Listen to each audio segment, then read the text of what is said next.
Now watch me boss up. Blockchain's future, yeah, we stacking up the blocks while they sleeping on the tech. We be breaking all the locks. Started from the vision, now we running with precision. Oracle's automation, man, we changing the division.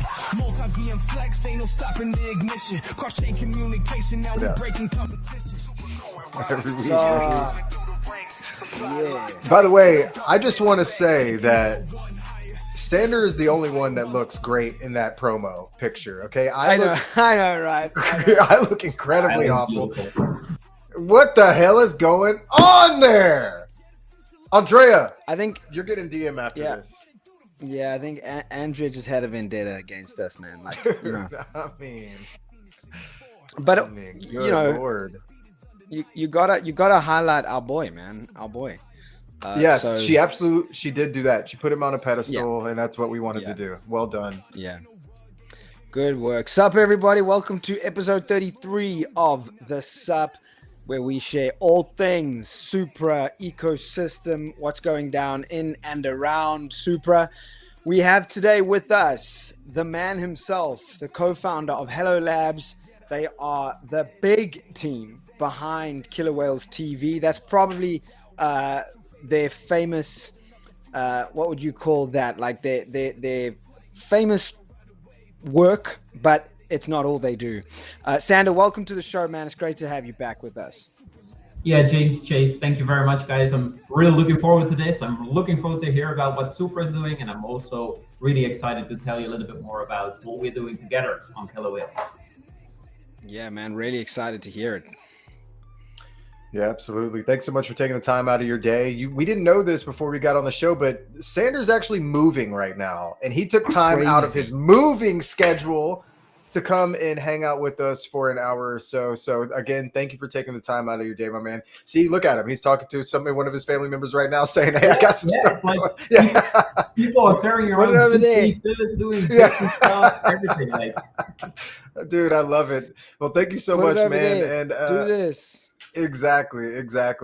Thank you for coming again, Sander. And actually, this might give you a little bit of a break. We're going to go through some community posts and ecosystem news. Feel free to jump in whenever you would like. But if you got to do some directional points, then feel free to do that as well. You're totally off the hook right now. So we will come back to you and call you when we need you. But for now, let's run through some super community posts from X. Again, we go through these every single week. If y'all have any good ones that you see or that you've posted, please send them to me, whether it be on Discord or X. If you send them to me on Telegram, they're going to get buried in a wave of other spam messages. I don't have the premium version of Telegram, so I can't block messages from people I don't know. So I get 1 million of them a day. But if you message me on X, I'll see it. If you send it to me on Discord, I will 100% see it because I sit in there all day. So again, I have to reiterate this each week. Send me the goods so we can add you or one of your homies to the show this week. But anyways, moving on. The first one this week is going to be from Ibrahim. Ibrahim has put together a really cool post about Solito's Flow going live and what that means. So be sure to please go give him a follow and check out his post. His post says, in 2 days away, I felt like Supra has moved 3 months ahead. Here's the fire I came back to on Supra Labs. Solito Flow is live, baby. Supra's first liquid staking protocol from Solito. Most people think staking means locking up tokens and forgetting about them, but that's the old way. And that's all I can tell you about it right now. I don't want to spoil his goods.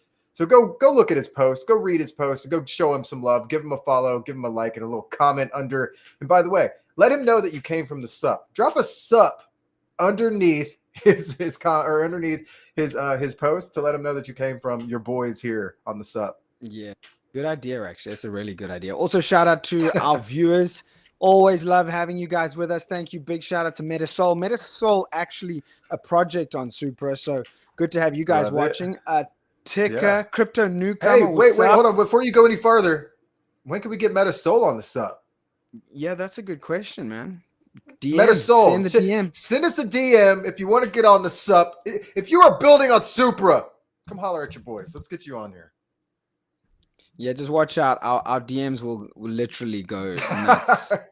True. But we shall see. We shall see. I mean, it takes Chase like half an hour at most to get back to like an important telegram I send him. So it's always just like, forget Telegram. I'm off to Slack, man. I'm not a Telegram but guy. Yeah, I'm telling you. It's fair. I understand. I get it, dude. Your Discord must be even worse, by the way. Yeah. Bolt 3X, what's up? We got Bolt 3X. Just hang on, keep watching, my man. Asking about specific projects. Nicholas Giroux, sup. Vlord, sup, baby. Thank you, Bolt 3X, for saying that everyone looks good on the poster. Appreciate that. Mr. Bullrun Supra, I'm Crypto Migo, K Money, King of Memes, sup. Mickey Green, Rockuton, Super Daddy, our boy. Soap, sub people, and Global Blue. Sander Gortjes is on the sub. Yes, he is, baby. Wait, you got to say hi to Ticker. Thanks hey, for Ticker. tuning in, See you guys. there too, bud.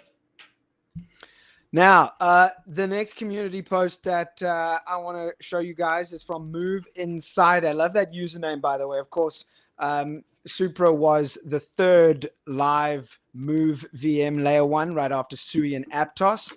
So I love that username, Move Insider.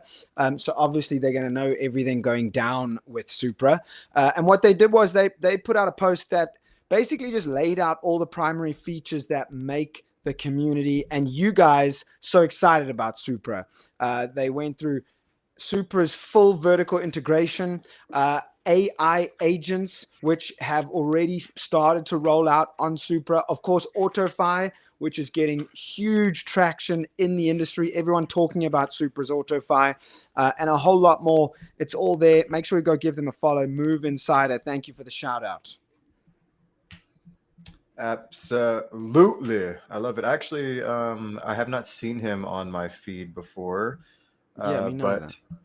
But now that he is, I will be giving him a follow because I post this all the time. Well, not all the time. I post it like once every couple months, I feel like, and I just make it very simple. I say, if you support Supra, I support you. And that's it. That's literally the tweet. And it'll get like 200 likes and a shitload of comments underneath. And I just go and follow all the people that are supporting us. So if you support Supra, I support you. I want to be a supporter of you. I want to be your friend. Let's be friends. Okay, let's be boys. Let's be boys. And then the next community post we wanted to talk about was from Volta Volt. Sweet name. It reminds me of a Pokemon. And a new user I haven't seen before again highlighted how AutoFi on Supra caused the chain to cross over 50 million transactions in 24 hours. And also reminding everyone about the excitement of Supernova. Do we have a picture for his? I think we should. I think we should. Oh, there it is. Bang, there it is. Trust the process. Exactly. So his tweet reads, Super is building a solid base and it feels like the results in the market are only a matter of time. AutoFi already proved its impact with over 50 million transactions in only 24 hours in the ecosystem. And now Supernova is looking great. They're moving in the right direction. Trust the process. I say it all the time too. And I don't mean this particularly talking about Supra. I just mean it in general. If you're here, you're early. We're still so early in Web3 as it is. So if you are here on Supra, you're absolutely and actually early. Trust the process. I loved this tweet, and you're getting a follow from me too, my boy. Nice. And Volta, good job, man. Moonboy. Some of you might have seen that Altcoin Daily has been making a few posts mentioning Supra recently. And so Moonboy got in there. Moonboy replied to one of their posts with a really cool little video of what can be described as a Supranaut. I mean, that's a Supranaut, right? With a really cool, epic Supra flag. Sorry, apologies for that. I didn't put my phone on Do Not Disturb. So I really love this little video. It's short, it's sweet, but it's such a cool way to get the attention of all the followers of Altcoin Trader. So really, Altcoin Daily. So I really enjoyed that. Nice one, Moonboy. And that's a Supranaut, right, Chase? I mean, what would we call that? Like, that looks like a Spartan from Halo. That looks like a Halo character, dude. And I'm all about it. And honestly, the Super Spartans have kind of gotten a new twist to them. They were much so like Greek mythology, Roman Spartans 300-esque.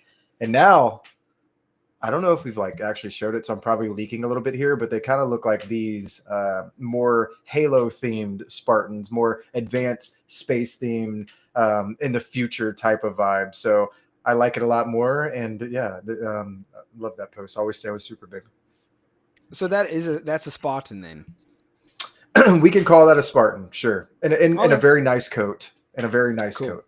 Cool. Yeah. Got it. Without leaking too much alpha. Got you. Yeah, exactly. Sweet. So now that we're done a community post, so we can move on into the main interview, let's talk about some quick community or ecosystem news. So the first up is spikyfun.fun. And actually I saw somebody mention in the comments earlier, like, when are they going to be on the SUP? And maybe we have to do a little bit of talking behind the scenes and then get you on. But Spike Fun is a new meme coin ecosystem built on Supra, and they've just announced that they have burned a whole bunch more LP tokens and locking in liquidity for the entire ecosystem. Really great work here from the Spike Fun team. They've reached out to me personally. I think I've responded. If I haven't, I'm sorry. I get a lot of these a day, but I am following y'all. I am watching y'all. So let's see how we can maybe get them on in the future once we get our teams to talk about this a little bit. And as always, we mention this every week, do your own research, right? None of this is financial advice. We are here to bring attention and to support projects that are building on our ecosystem. It takes a lot of time and effort to do so. So we always want to show support of these small projects that are getting started. So big shout out to Spiky Fun, and always do your own research and not financial advice. But tweet reads, major news for the Spike Degens. We've officially burned more LP tokens, locking in liquidity and making it even deeper for everyone. Why? Because we believe in building strong for our community and with the transaction hash. But Spike is here to stay. Next stop is the moon. So shout out to Spike, spiky.fun and their whole team over there. Yeah. Shout out to everyone who's been blowing up the comments today. Frogotronic is in Germany. Sup. IDX, who is Moonboy? I don't know who Moonboy is, but they made a cool post. So, I'm not going to dox them, and I don't know who they are anyway. Web3 Sniper Sub, Banana Coin. Hello, from all the DJs of the Banana community. Hello, what's going on here? Meme coins for days. Martin Gerritsen says he's moved over from X to YouTube. Goeiemiddag, good sir. Goeiemiddag and good afternoon. My Afrikaans has actually left my body in that moment. As I said, goeiemiddag, that was it. It was gone. So sorry, Martin. Eze Pintos, Super Science, Crypto Milovat.soul. Ooh, nice to have some Soul community members here. And Global Blue. We'll get to that question. That's a good question. We'll get to your question for Sander. Lucas Entregas. Sup, dude? Super Science, we've said hello to, and I'll leave it there for now. Thanks for all your comments, guys. Keep them coming.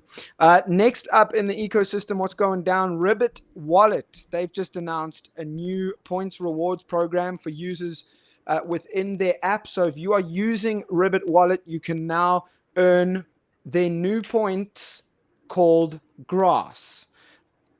No laughing now, Chase. It's called Grass. But I like that. I think it's nice and creative. Program is live right now, and the tweet reads, or the post reads, introducing Grass points on Ribbit Wallet. Refer friends and make transactions to collect points directly in the app. Simple, transparent, and designed to reward our early supporters. Start earning Grass today. If you have the Ribbit Wallet, won't you drop a comment? I'd love to see who is watching right now who actually has the Ribbit Wallet, is using it, has used it. Let us know. Be cool to see who from the community is already on Ribbit. I actually get positive feedback about this wallet all the time. I see it in the community pretty often. By the way, shout out to our wallet team. They implemented an update within the last 24 hours that our community is very happy with. If you haven't made a transaction or sent any super on your wallet within the last 24 hours, go do so. There was a cool little update that people have been asking for the last couple of weeks, and our team implemented it. And this is based off of feedback. So by the way, I'm just going to put this out there. If you were a part of Supra's Discord, you know that I'm in there all day, every day. I take feedback all the time. But moving forward weekly, the last couple of weeks, what I do is I'll ask questions to the community. I'm like, hey, do y'all have any questions or concerns that you would like me to bring up to the team directly? I'm the direct connection between the team and the community. I essentially act as a liaison for all your questions and concerns.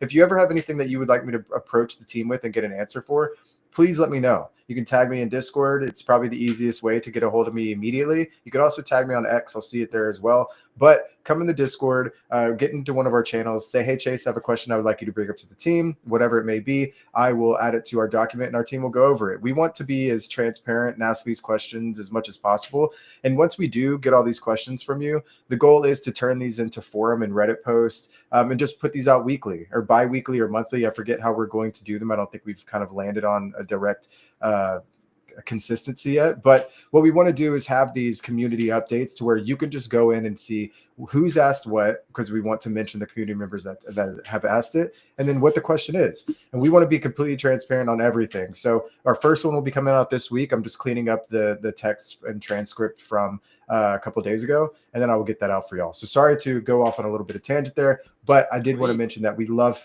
the feedback, and we want to continue this kind of questionnaire from our community and give you the answers that y'all look for on a weekly basis. So moving on, Dexlin Labs, baby. So Dexlin have announced that their concentrated liquidity is almost here. The documentation for it is now live for all to see and dig into, and you can find it on their docs page in the post below, or just go to docs.dexlin.com. You can also go to their Twitter and find the link there. Give them a follow if you haven't yet. Dexlin's doing a bunch of cool stuff, and we're big fans of them. So shout out to Dexlin and the whole team. Shout out Dexlin. Right on. Moving on. Before I do, I'll just quick shout out to Michael House. We'll ask Sander something. Don't worry, we will do. Andre, welcome. Are you from South Africa, Andre? That's a fairly common South African name. I love this comment from Fan. Fan says, I need 420 of grass. Very clever. Smart. Frogotronic, K Money, and VLord all say they are using Ribbit Wallet. Very cool. Good work, guys. Love that. And Martin says he thought they were giving away Grass Foundation points when he saw that. He has it installed, but not his main wallet yet. Nice work, Martin. All right, next up is ToonSwap, wrapping up ecosystem posts for this week before we get into our interview with Sander of Hello Labs. ToonSwap, of course, the EVM DEX on Supra. They've just announced the utilities for their new Toonie NFT. And if you have been wondering, where is James on X these days? Like, I don't see James pop up. It could be because I have a new PFP. I got a new PFP made by the ToonSwap team, and I decided to make it my X PFP. So it's a cool little red panda, of course, the super red panda in the theme of none other than James Bond, of course. I think it's actually a raccoon. Is it? I think theirs is a. I think theirs is a raccoon. I don't know though. Okay. I might be wrong. Need to ask. I thought.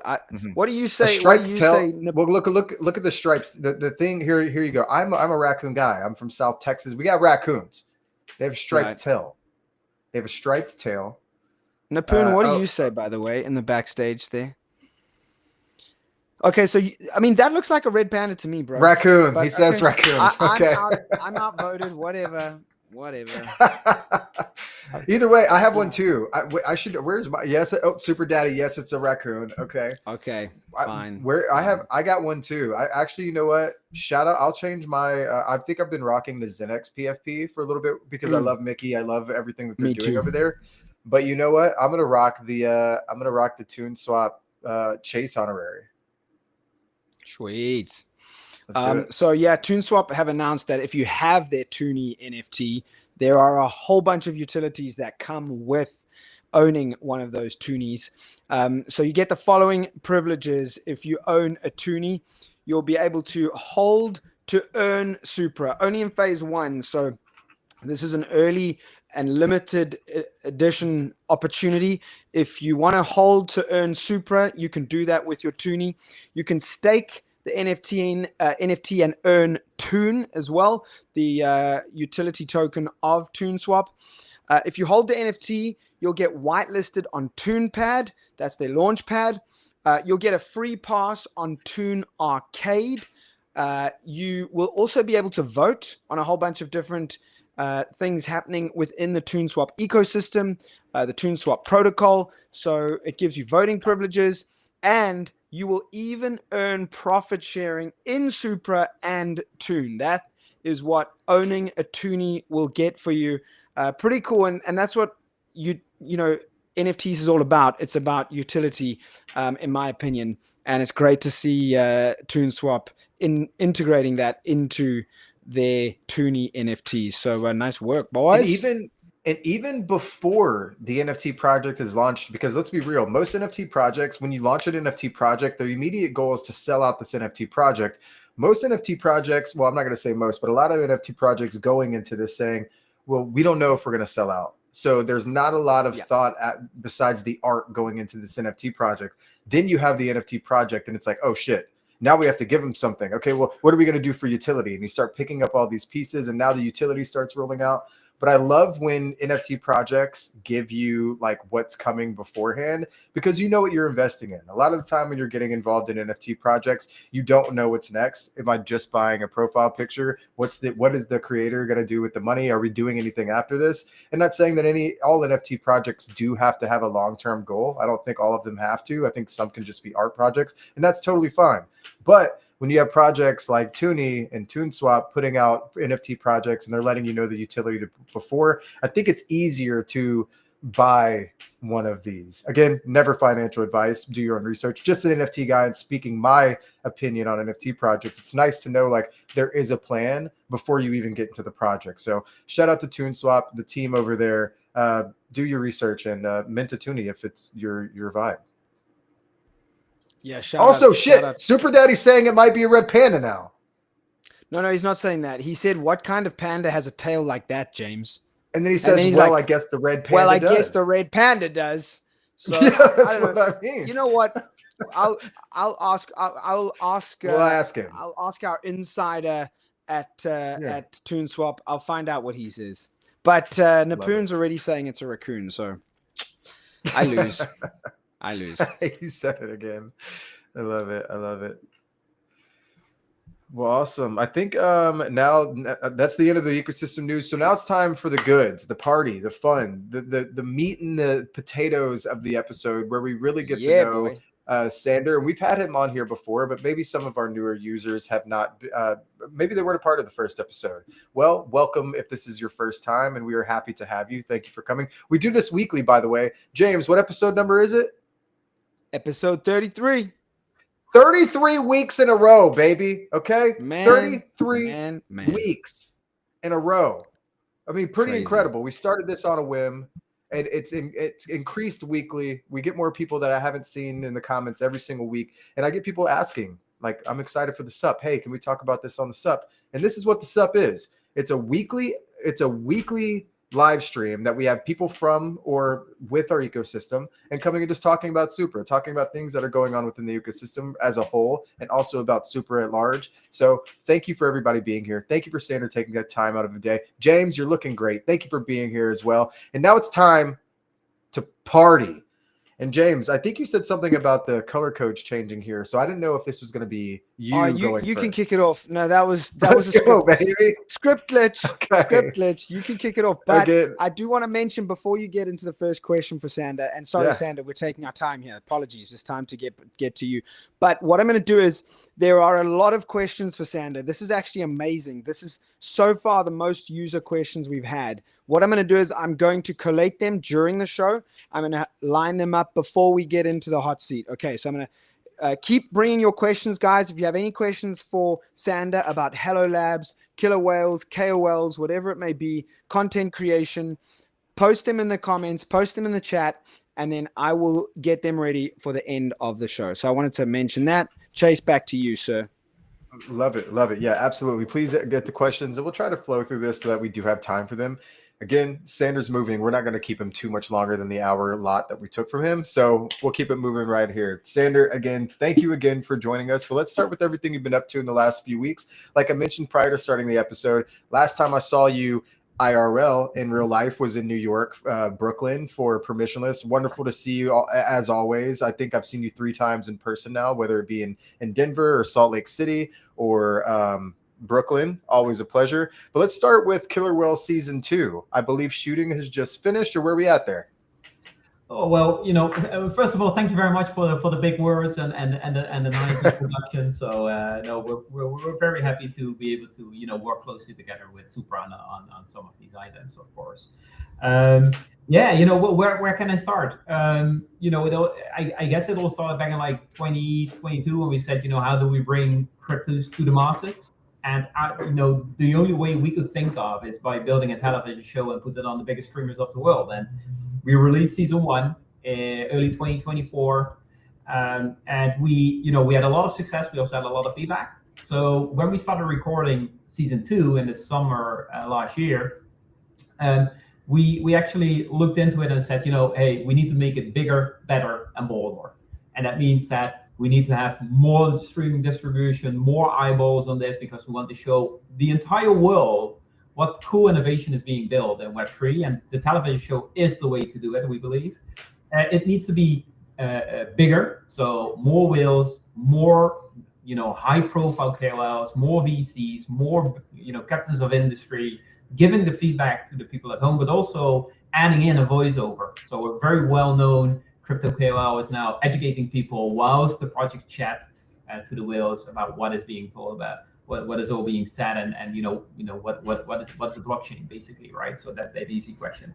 And then the other part is that we said, hey, we want to bring something to the table. So now everybody pitches for a $1.5 million incubation grant, and that has really turned some heads. So we are very happy to have Killer Whale season 2 all recorded. It is set to go with the streamers.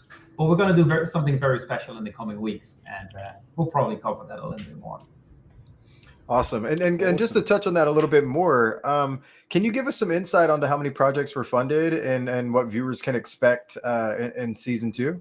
Yeah, sure. Or if you don't, hey, well, before you talk, if you don't want to spoil it, let them watch it. I totally understand. I didn't want to take too much from you. No, it's all good. I will revert back to like season 1, because that is what everybody can see right now, right? So it's also fun to see that. So what you see in season 1 is that there are like 22 young entrepreneurs that have this idea of building a product, already have a good working crypto product. They are pitching their hearts out, and the whales are sometimes very helpful, and sometimes they're also like they dare to ask the hard questions, right? They dare to ask about tokenomics. They dare to ask about stuff that is a little bit like tricky also for the founder. But basically, we have 22 projects on in season 1. 3 of them got a funding round of more than $1 million. Wow. One project actually got completely acquired by MetaMask. Damn. Yeah. So we're very happy with the result. The other 19, to be honest, I believe 3 of them aren't like really active anymore, and the other 16 are doing okay and well. One of them pivoted into AI. One got consumed by MetaMask and Consensus. One is now one of the biggest water can drink manufacturers in the US. It's like a top 5 player now. So yeah, it's really fun to see these projects come to light, take the stage, shine, and develop their product. Season 2, there are more good projects. Ooh. Yeah, for sure. But the whales, they're ruthless. So it's gonna be Would you say? Go ahead, Jim. Sorry. No, I was just going to say that I think Web3 has matured, that you have to be more ruthless these days, Yeah. The days where you could come in, you would launch a coin and basically launch a mint and it would sell out immediately. These days are gone. People are looking for utility. People are looking for a good time. People are looking basically also to make money, right? So you need to think about that as well, and at the same time be able to like really build a good company, because in the end, crypto is fast money sometimes, but if you really build a good company, it has the potential to blow up, and significantly. Yep. Chase, what were you going to ask, sir? Oh no, I was actually going to say literally almost the same thing. So you took it out of my mouth. My bad. All right, so no. Sander, I want to ask about Hello Labs themselves as a company. I've personally seen quite a lot of talk about the Hello token, the stuff that you guys are working on. just give us some insight into Hello as a Web3 project, as a Web3 ecosystem, and how you're working with the community.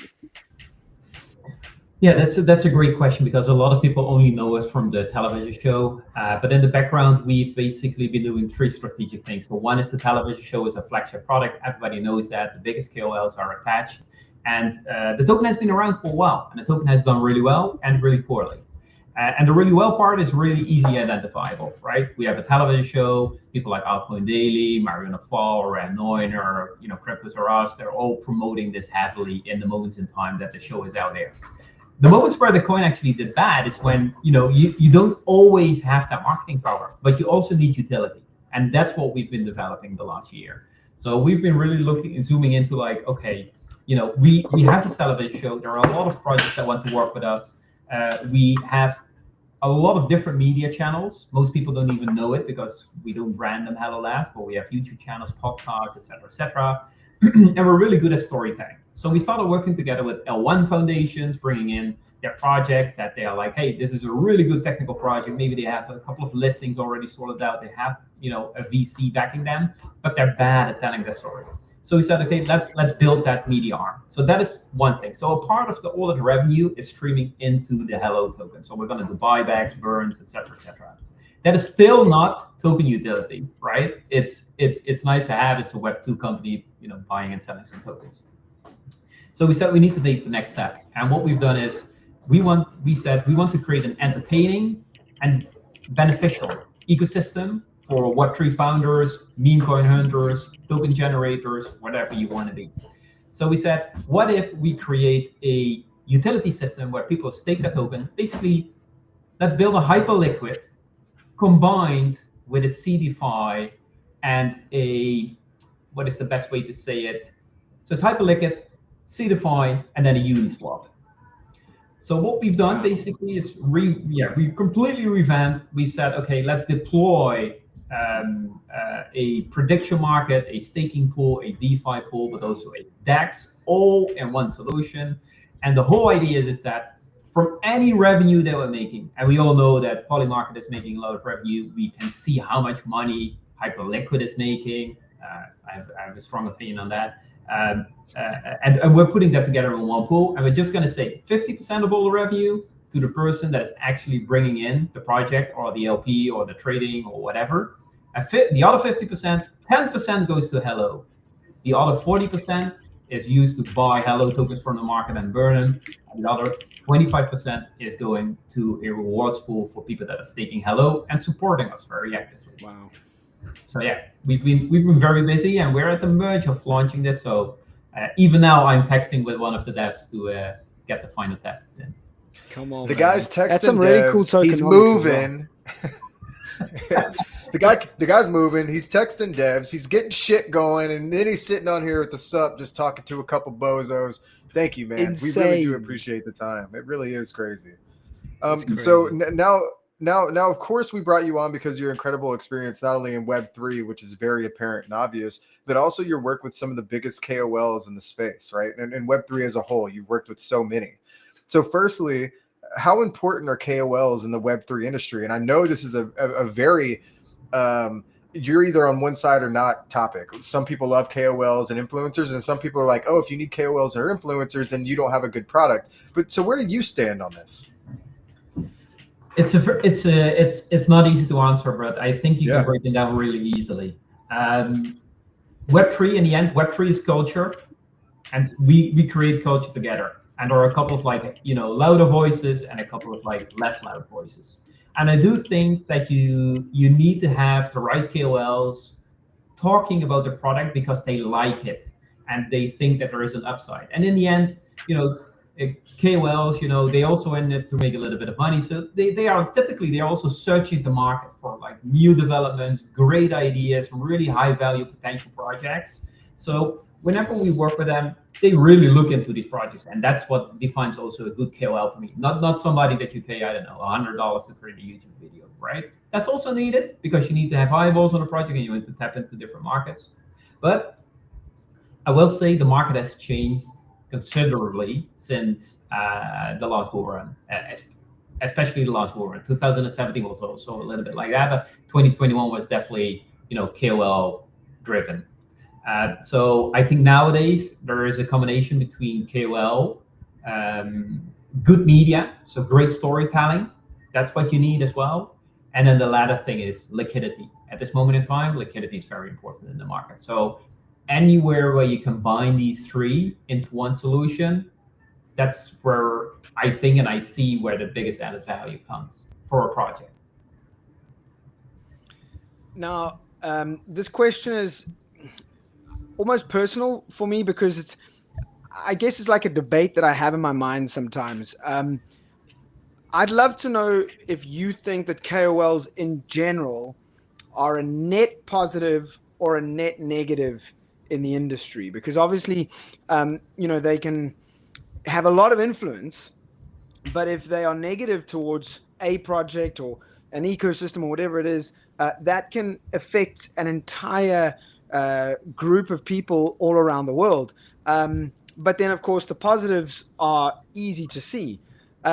What do you think? Are they net negative, net positive? And what would the reason be for your answer? For me, it's definitely net positive. And that's maybe also because I've been in the game a little bit longer, right? When I started out at 17, there was little awareness, little content, little good content being created on what is happening in Web3, cryptos, NFTs, whatever. And I think in general, you have KOLs and you have wannabe KOLs, right? So quite often there are just people DMing you, I can make a video, whatever. That is not that interesting. But I think the net positive comes in is where these KOLs, they have an audience, they educate people, and they talk about, what they think is good. And when it's organic and really zoned into, it is really a net positive. I do think that sometimes this industry is ruthless. So, if you do something wrong, and we've seen it a couple of times, of course, in this space, it's really heartbreaking sometimes. But that is all part of the game, right? So I think information and entertainment and education is very critical for the space to continue to grow, and also for the great projects to stand out above the projects that might be either spending a lot of money or, basically are net negative for the space. Yeah, that's a great answer, and a lot of thought-provoking answers here. It's nice to see both sides of the coin, and I think this is going to be eye-opening for a lot of people. Next question is, how should a project or founder watching this episode right now start thinking about KOLs in general? Is it best to work with an agency? Obviously, they have a lot of connections with tons of KOLs, and to be honest, getting in contact with big-name KOLs is not the easiest thing, especially directly. So how should they reach out to these KOLs and contact them if they aren't working with an agency, or is an agency probably just the best way to do so? Also a lot of changes in the market here. Yeah, absolutely. So back in the day, I still remember when we were making the show. It was an idea that we got in like 2022, and we had exactly the same problem. How are we going to connect to Altcoin Daily and I don't know, a BitBoy back in the day, and Mario Naval and all of these people? And in the end, it's about you need one good introduction, and when you have that introduction, you need to have a great story, and you need to do something different. Because remember, the biggest KOLs that have the biggest impact, they get project sales all day, every day. So they build up like this fence, like I don't even want to talk about it, et cetera, et cetera. So, but what we really believe in is making sure that your story is there and that you have basic media behind you so people can actually read and understand what you're doing. Reaching out to a big KOL nowadays is also asking for a big invoice, right? Yeah. And, we work with a lot of agencies as well. We work with them together on certain other stuff. We have a media company as well, right? So, but we are not an agency in the sense of, and that is what happens a lot is, if you're a founder and you're looking like, hey, I want to do this push on my token, or I want to do this push on my product that I'm releasing, an agency, there are great agencies that create a good story and then, find for you the right KOL. But there are also agencies that basically give you a list of KOLs with a price tag next to it. James and I have seen it as well. And then you can just say, well, I'm going to spend $5,000 or $10,000 or $100,000. These numbers are not insane in this space. No. So yeah, we have a different view on that, on how we work with that. And that's also why we launched a media incubator, a media accelerator, where we basically help projects with solving exactly that problem.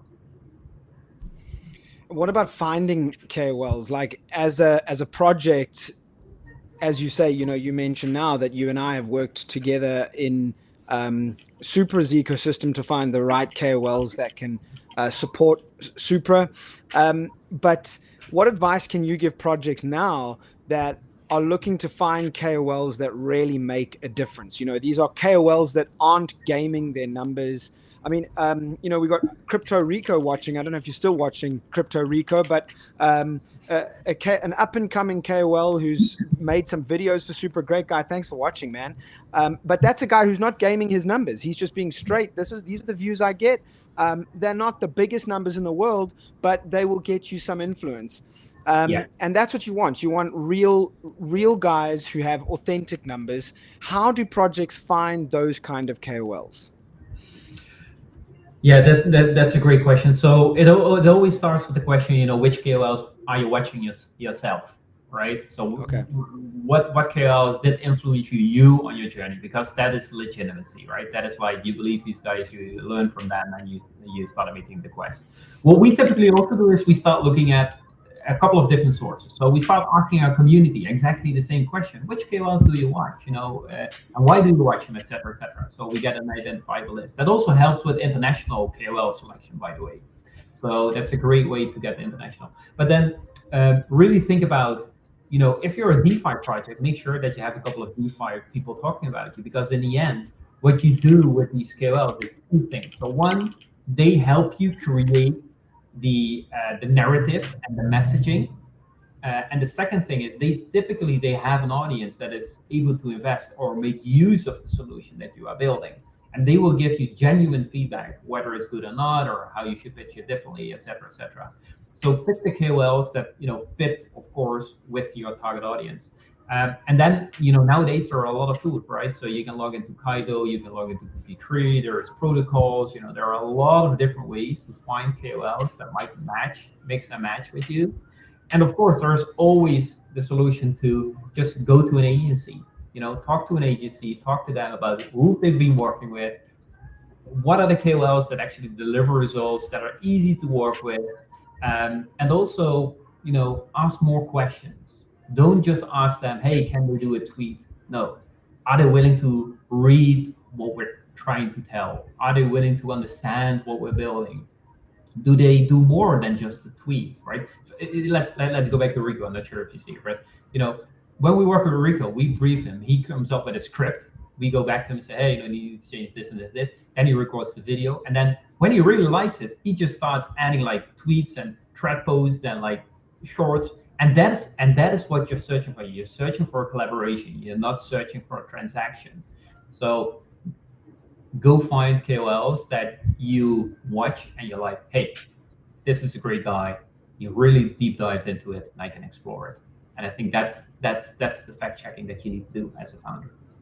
Yeah, that's so absolutely. And speaking on that, like KOLs can make or break a project's reputation in Web3, especially within these fast-paced hype cycles. I think that the cool thing today is not the cool thing tomorrow. We talk about this all the time on the show.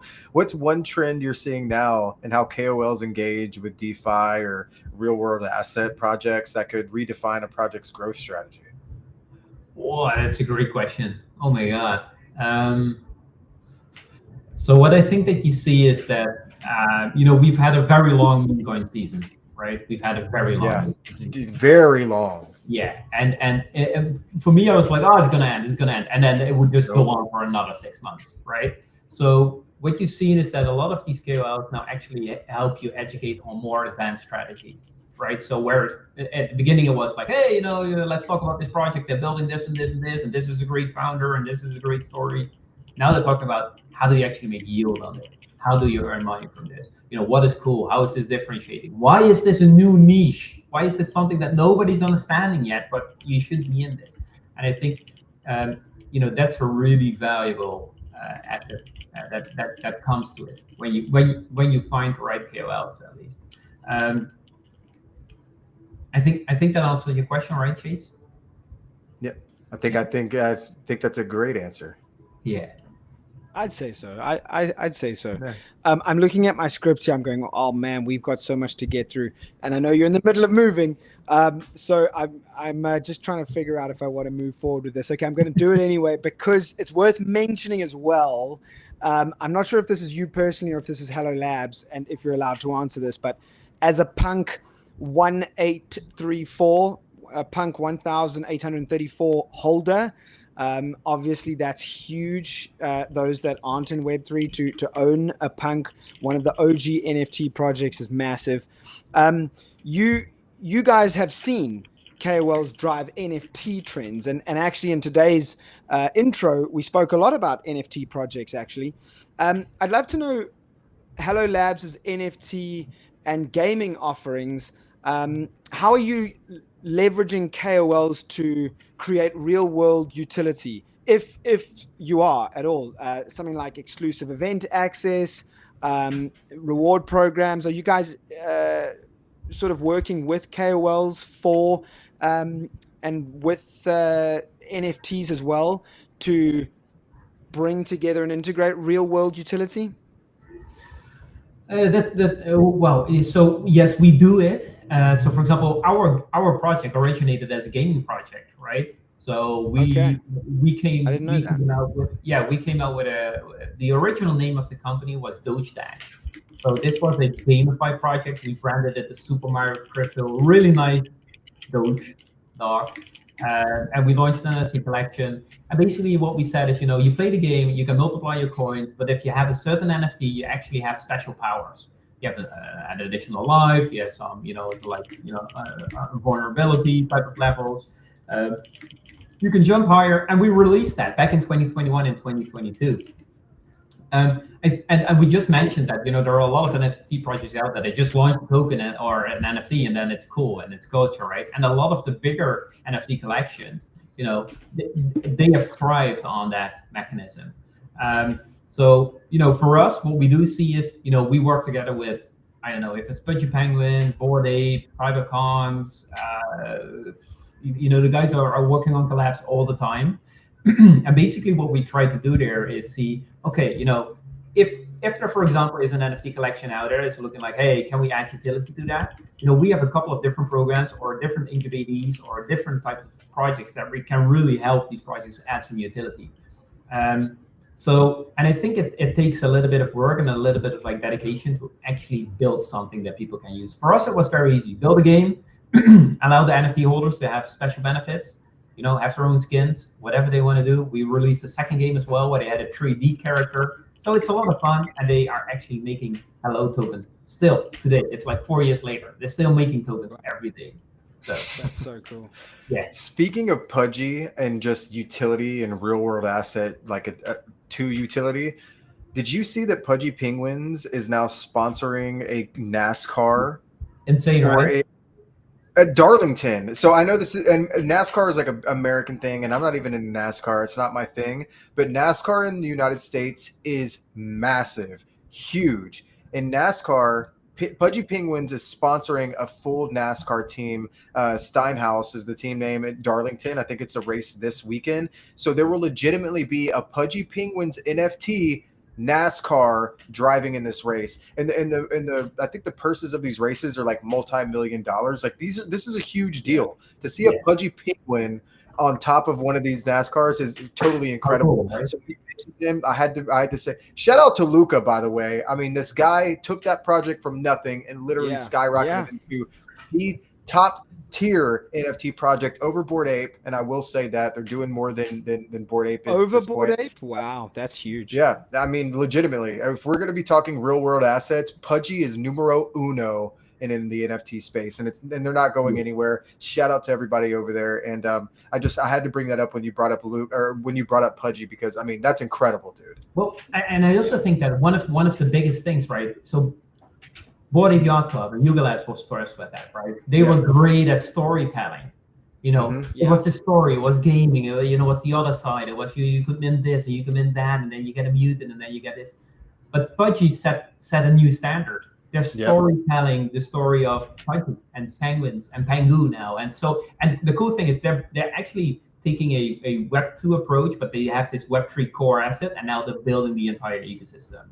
And let and let me like divulge on that a little bit more. So Abstract is a Pudgy Penguins chain. It's a layer 2 of Ethereum, but it's focused on the creator. It's like their idea of a platform was to get all these creators to come on board, and now you can tip people. They're streaming, like whether it be them making trading transactions, whether they're playing video games. Think about it as a Coinbase and Twitch had a baby, and now you have Abstract platform, and now these creators are playing Fortnite, getting tipped in Bitcoin or getting tipped in Pingu. It's crazy what they've been able to do. And here's the craziest part: my kids walking through the toy aisle at Walmart. We don't go to Walmart often, but we were there getting a present for one of our other kids' birthdays. My daughter walks by this little penguin stuffed animal. She's like, "Can I buy this?" I look at it, like, no, and then I double take and I say, "Oh my God, that's a Pudgy penguin." Pudgy. I pulled the tag out. It's a Pudgy penguin from the NFT project. You can scan it, add it to your Web2 dashboard, and you can do games with it in Web2. But that's a NFT project that is now in Walmart, and now they're on NASCAR. I mean, it just goes to show if you have a team that's really dedicated to what they want to do, you can do it. The Web3 is limitless in this point. And I'm sorry to go on there and tenfold, but I mean, man, just super impressive what they've been able to do. So let's talk about Supra. Let's talk about Supra real quick. No, wait, before you start about Supra, one sec. I want to ask Sander's opinion. So you said that Pudgy is going beyond Bored Ape, and I know Sander touched on it, but I'd love to know now, in terms of rating. Let's rank the top 3 NFT projects. Obviously it's going to be Bored Ape, Punks, and Pudgies. How would you rate them from 1 to 3? For me personally, James? Yeah. Yes, you personally. There's only one number one, and it is CryptoPunks. This is the OG. The OG. First inscriptive, it is the art, pixelated, it just brings the vibe, right? And it's like also, fair launch, free launch, mint one, whatever you want to do. And then the culture that's built around that with museums and books and stuff like that. So it will always be the OG and always, in my opinion, always be the number one. The number 2 for me, for a very, very, very, very, very long time, that was Bored Ape. I was very early with Bored Ape, had a lot of fun, great community. And at a certain moment in time, and this is also like something, I actually said to myself, I'll probably never, ever buy a Pudgy. And I'm not sure why. But I think that right now, if you would really ask me, I really think that Bored Ape still has the edge because of what is yet to come, the momentum that could come from other side and what they've been building. I'm really interested to see what they've been building, and I think it appeals a little bit more to the core Web3 audience, gaming and NFTs and et cetera, et cetera. But man, Pudgy Penguins, that's insane what they're doing, and they are an example of brand building, and they can be the number one, and they are the number one in storytelling. So it really depends on how you look at it. But me personally, Punks, Apes, Pudgies. And I think you can touch on this a little bit more. Yeah, absolutely. If you've been in the NFT space for, let's say, years at this point, there's not a single person that'll tell you like that Punks are not the numero uno, that they are not the OG that started it. He's actually working for Yuga now, if I am not mistaken. I think he works for Yuga. I think they got purchased and he works for their team full time now. But it's just crazy to see so of course Yuga is going to have the momentum from being Bored Ape and being attached to what they are just as a whole. But when Luca took over Pudgy, they were failing. This was a failing NFT project. They were dying. They legitimately went to almost nothing. And Luca resurrected this project from the ground and turned it into a true pillar of Web3. And I think there's no way you could disregard anything that he's done. I think your top 3 are absolutely my top 3 too. And you could place these any way that you wanted, and I think you'd have a good argument in doing so. But I just think, as far as me concerned, I think that Pudgy has done the best with bringing real-world assets and real-world utility into this. I mean, if you go into Walmart, you see their stuffed animals around. It's like, wow, the boys did it. Yeah, the boys did it, and it's really incredible to see. And it's also good because Pudgy Penguins, the collection itself, if you look at it, a lot of collections have derivatives from punks or Bored Apes, like crazy eyes, laser eyes, stuff like that. Well, They don't have that. They have like their own style, and that is actually pretty cool. So yeah, I love that. I'm glad that you mentioned that, because the thing is most NFT projects will add those traits like laser eyes. That's like an immediate nod to Bored Ape. You know what I mean? It's like, oh, that's a Bored Ape supporter, or the crazy hair from punks. It's like, oh, that's a punk reference. It's like all these things can be brought back, but you're right. Pudgy kind of took it a step back. All these traits are original, and now you see projects like Bearish. I'm going to give a shout out to another project, and now they're taking traits from Pudgy, and it's like this full cycle of NFTs and love behind them. So I could talk about NFTs for days, but I won't do that, and I'll spare the conversation. But let's talk about Supra real quick. So it's been mentioned that Supra Labs AutoFi integration enhances Hello's DeFi capabilities. Can you elaborate on that a little bit? That's so that Supra enhances Hello's DeFi capabilities. Yeah.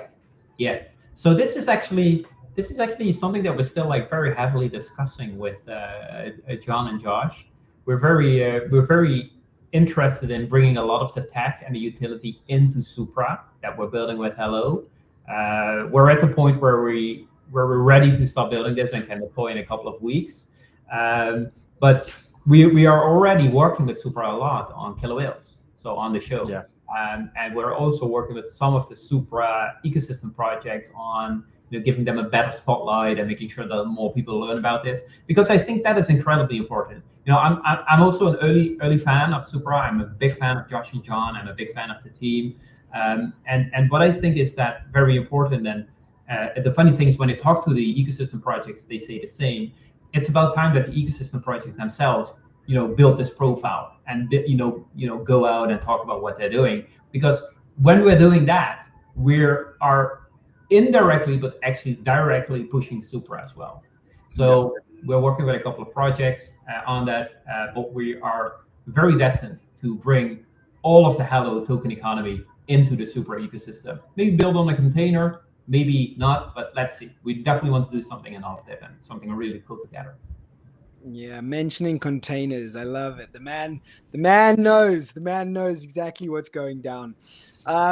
Yeah, Sander, and actually someone has got a question about Hello on Supra, so I'm still going to ask that a little bit later, but you kind of answered it now, but thank you for that, man. Final question for you, Sander, before we get into user questions and then the hot seat. What about the numerous content creators who are going to watch this now? They may be watching live right now, and I do want to make mention real quick. Rustam says only 13 people are watching on YouTube. That, sir, is because we have been an X-focused live stream. We've always been an X-focused live stream, and so we are pushing our YouTube a little bit harder. We're getting there, Rustam. So don't worry. If you want the viewer numbers, X is where it's at, sir. So content creators, even like us, there we are. We've got a great audience on X. We would love to grow our YouTube live capabilities. Our videos themselves do pretty well.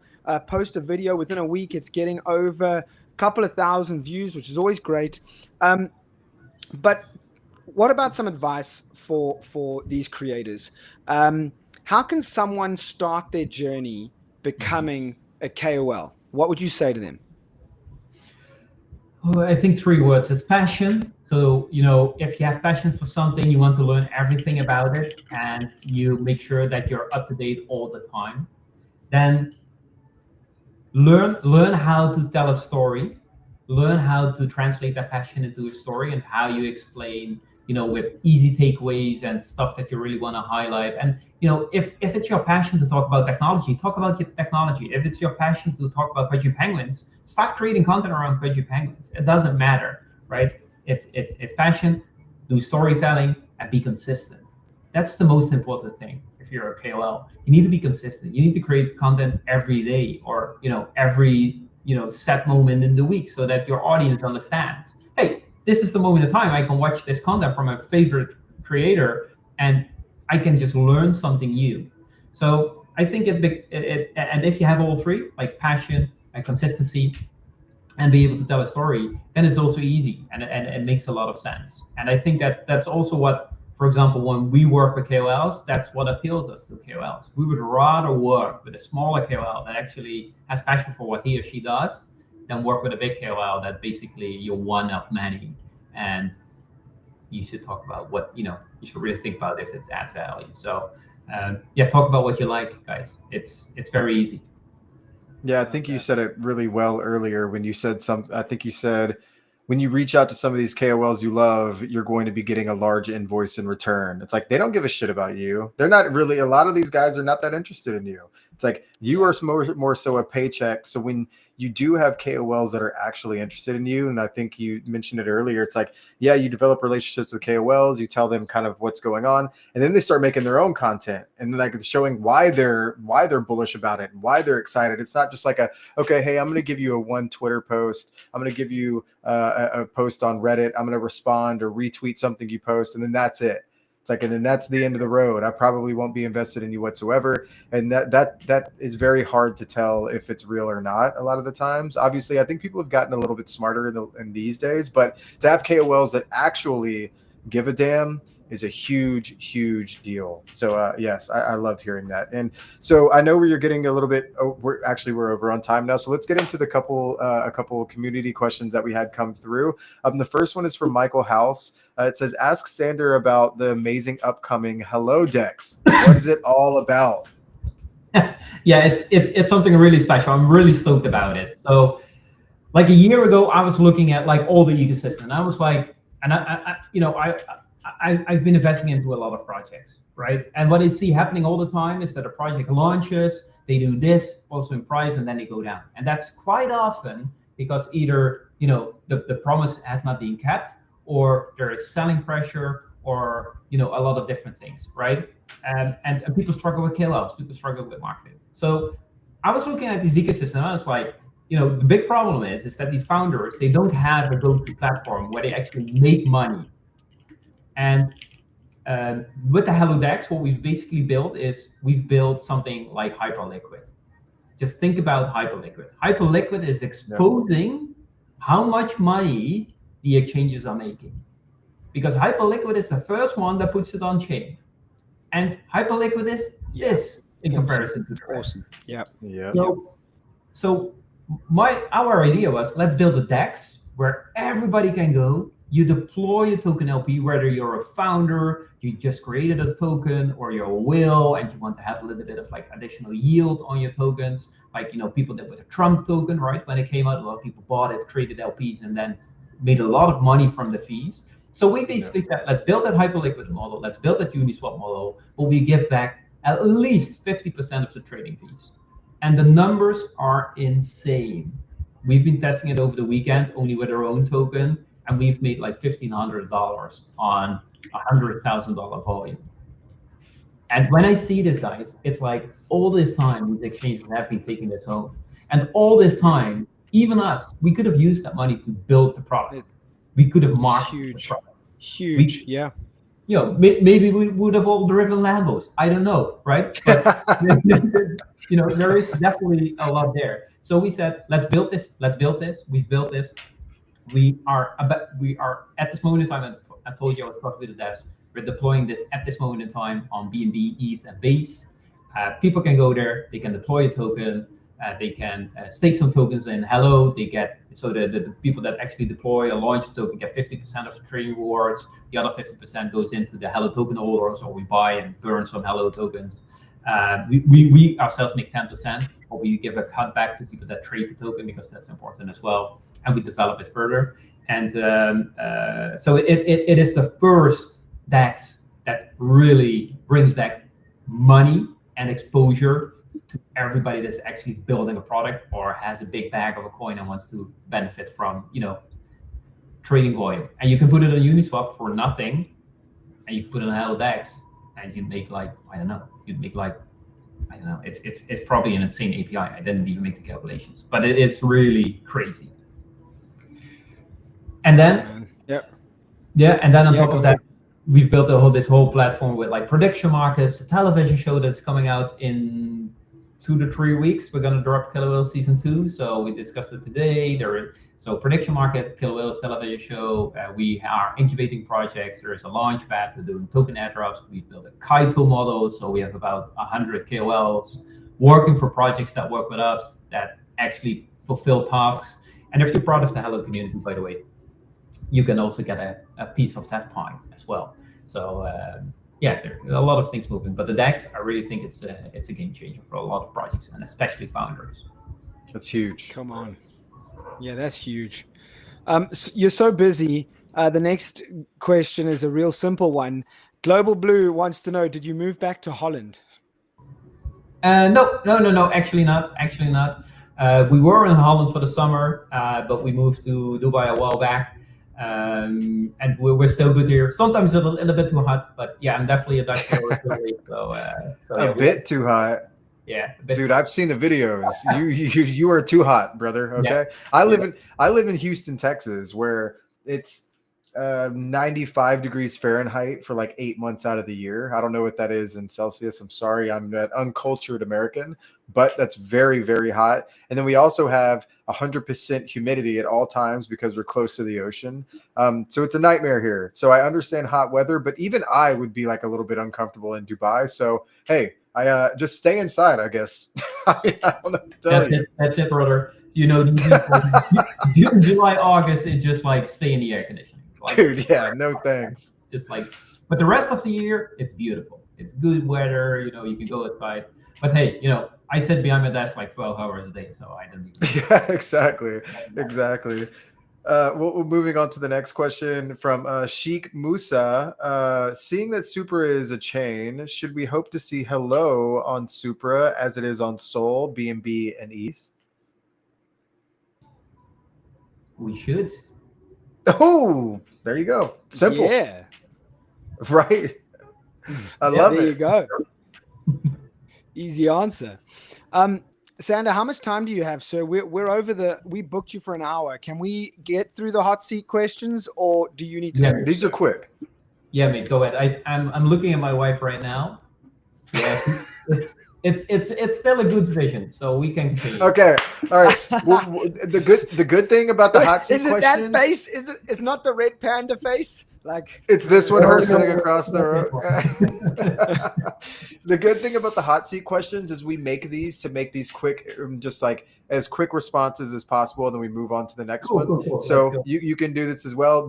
This is our favorite part of the episode because as much as we like to talk about products and projects, we also like to know you as a person, and also the community and people like to know all of us as people too, not just the people behind the account or the screen. So this is what the hot seat is. It's to get to know you as a person. And James, take it away. All right, I'm going to let's start with the probably my favorite question. What is your worst crypto horror story? It's actually a simple one because it's the worst and it's the best one. So the worst one was a project that was promising to build like a new Instagram where people could like mint their like pictures and sell those types of stuff. The funny thing is, me and my co-founder and some of the team members met up in the whale chat of that project. We lost so much money together on their project. So it was terrible. But in that chat, we actually decided to build Hello. So here we go. Wow. So come on. That's an amazing So out of your biggest horror story, that's the best so yet. out of your biggest horror story turned into your origin story. Yes. Incredible. Come on. That's amazing. That might be my favorite one yet. And I always tell people, like, that's my favorite answer. In the face of adversity, sometimes your biggest idea comes out of it. It's like, man, this wasn't what we thought it was, but this is what we learned, and then it turns into something beautiful. And look at Hello Labs. I mean, that's legitimately what happened. So next question, numero dos. What did you do before crypto? Oy. A lot of things, guys. So I used to roam around in television studios and house parties. I was doing lighting designs and stuff like that. After that, I found digital marketing in 2004. I'm an old guy. 2004. Did that for about 7 years in a company, then got headhunted by an American tech company, the Nasdaq stock noted Qualcomm, and I ran the digital marketing division there for about 5 years. And then I said, I can do this myself. So in 15, I founded my own company, sold it in 16, got asked to join another company in 17, and that's where they basically said, hey, we need to do something for crypto, blah, blah, blah. Exited that company in 21, and then full-time crypto. Love it. I'm a digital. My background is digital marketing as well, from Nike, New Balance, law firms. So came from the digital marketing world, fell in love with NFTs, and fell in love with Web3, and here we are. It has a lot of parallels with crypto. Yeah, I agree. Yeah. I mean, I found crypto purely through my digital marketing work. Yeah, exactly. Was going through YouTube, going through Twitter in the old days, and I was like, what is this Bitcoin thing? Whoa, hello, this is interesting. Yep. So I just can't believe you were doing digital marketing in 2004. Man, that is. I'm trying to think what I was doing in 2004. I was in ninth grade. I wasn't even on MySpace. I wasn't even in MySpace. I had a MySpace. That's for damn sure. Yeah, so did I. I was addicted to MySpace, bro. That was the bomb. I was 14 years old. What was his name? Was it Tom? Tom from MySpace. 14? Yeah. Oh my goodness! I feel like I'm the same age, bro. Like I would have been 20 something, but I don't feel like I've aged. Yeah, I was in ninth grade. Man, right. I'm gonna try and rephrase this question because a lot of people find a loophole. Yeah, exactly. They always do. Let's just say God, if you believe in God or not. Let's pretend you do. Let's just say God comes along and completely erases the technology of cryptocurrency and blockchain technology. Erases it from math, erases it from science, erases it from our vocab. It is gone. There is no such thing as Web3 tech as an industry anymore. What is your plan B career move? My gut is like, it's like I really fell in love with this technology. I really, when I saw it, I was like, this is it. Like this, this is what I want to do. But goddamn, sorry. So hey, it's okay.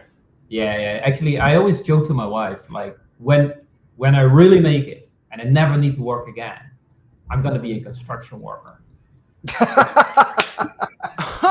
Wow. You never hear people say I'm just gonna drive to work, build a house, whatever, tow like bricks and I don't know, do plumbing, whatever. I don't care. I like that stuff as well. So I'm just gonna do that. But I'm gonna do it like 3 days in the week. But that's it. Hey, that's fair. Dude, yeah. You know what's crazy about that? So I always think about this. Like I'm not a hands-on guy. Like I can fix things around the house, but I'm not a carpenter. I'm not a electrician. I'm not a mechanic. Like I'm not good at any of these things. But I love this shit. Like I'm always like, man, I wish I could do that kind of stuff. I wish I loved that. So like I agree with you. Like if this was all gone and I had to just pick a new field and a new industry and a career to follow, it's like I would probably want to do something with my hands because it just seems like something I would like to do that I've never done. You know what I mean? Like it's never been that interesting to me, but I love the concept of working in that field. So I'm right there with you. Maybe if Web3 goes away, me and Sander might start a construction company. 100%. We're builders. We're builders, baby. We're builders. Good luck, guys. You enjoy that. James is not hired. With that attitude, James is not hired, dude. What are you gonna do? I will be building your websites. How about that? Cool. Somebody needs to do that. That's exactly. Somebody does need to do that. So next question. And this one, I love also the responses to this question as well, because they are varied so much. Who is the one person in crypto that you would love to have dinner that you haven't had dinner with yet? Because I know you've had dinner with a lot of people. And what would be the first question that you would ask them?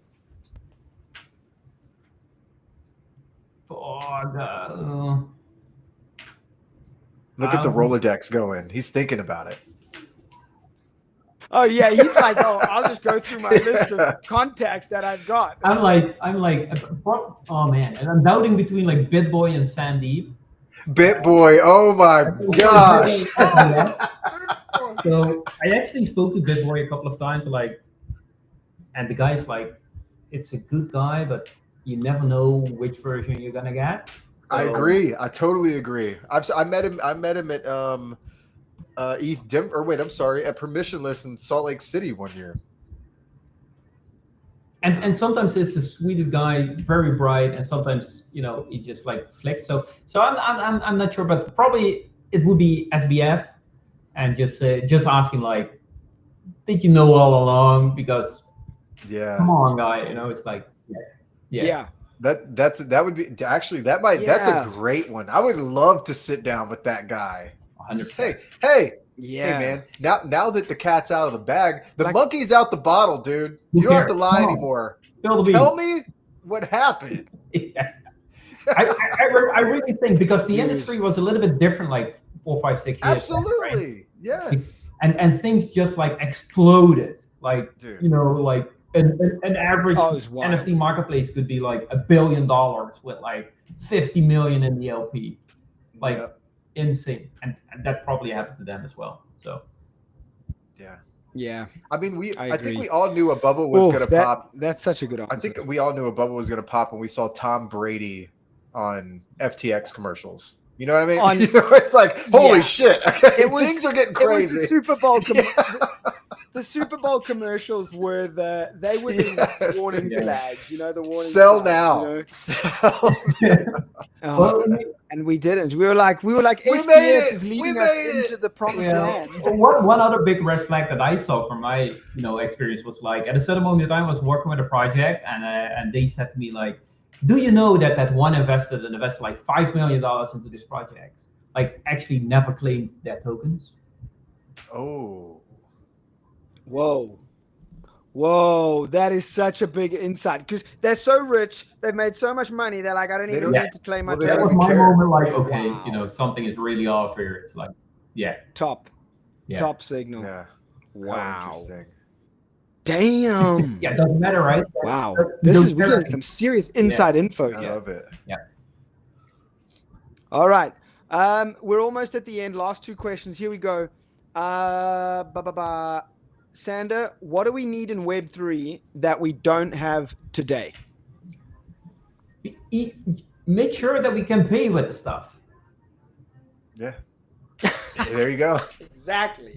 The whole thesis of Ethereum is like, it's digital currency, the same with Bitcoin, right? But nobody has built that. Nobody's built the utility. Nobody's built it. And it's coming now, right?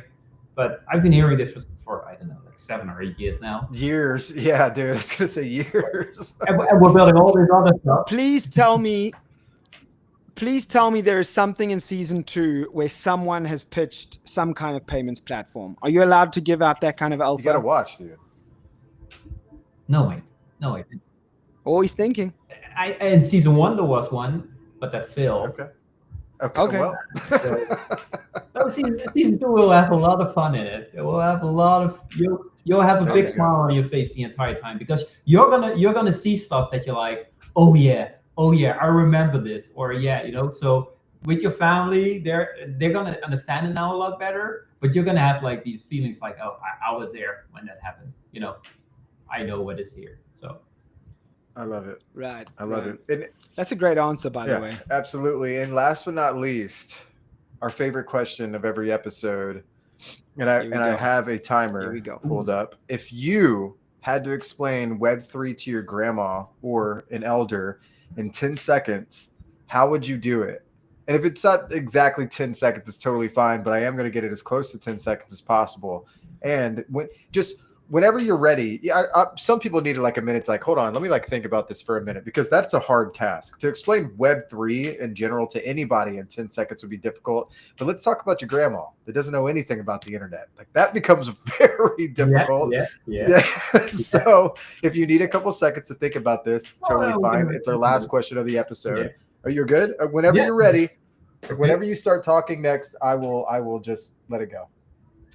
Grandma, listen, all the information on the entire web available on one place. You can access it, you can see it, it's there for everyone, and you can always work with it and use it.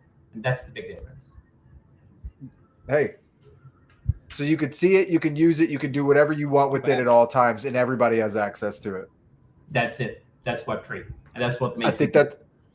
That's a great I think answer. that's fair. And I kind Wow. of, so when I explained my answer, I said, imagine a bank that you have access to all your money at all times. Like you could do anything with your money at all times. Yeah. And James was like, but that's really just like DeFi. I was like, shit. Okay. That kind of makes sense. Like it really is just DeFi. Like maybe that's what I was leaning into, but it was the easiest way that I could explain it. But for you, you explained it more whole. You see what everybody does at all times because blockchain don't lie. That's it. And it's now, Boom. it's not tomorrow. You can do whatever you want. That's it. It's all you. That's it. That's it. Great answer, dude. Nice and short and Boom. sweet and pretty comprehensive as well. Yeah. Sander, any final comments before we wrap up today's show? Again, guys, it was a joy being here with you guys. I really love the fact that we could deep dive on all these different things. Really great program. I can see why you guys have so many viewers. So over the time you watch less and less and less social content, but this is one of the things that I always watch as well because it's a great show. So I appreciate you guys being here. I appreciate you guys talking a little bit more, and I'm really looking forward to see what Supra is up to in the next couple of weeks, and we'll definitely keep you guys up to date about what we're doing with Hello and the show. Absolutely. And again, shout out to you for taking the time. You're moving, you have so much going on, and you still take almost an hour and a half, even though we only scheduled you for an hour, and you're still here with us hanging out. Man, we appreciate you more than you know. And hey, Sander, I can't wait to see you in person next time, my boy. It's always a pleasure, my man. 100%. Boom. What's up? And again, Cheers, Sander. Sander Gortjes, everybody, from Hello Labs, co-founder of Hello Labs. Make sure you're following him.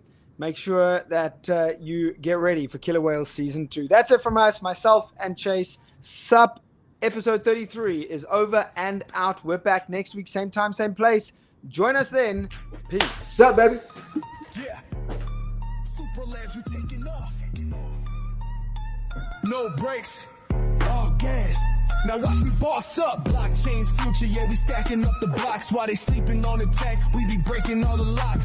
Started from the vision, now we running with precision.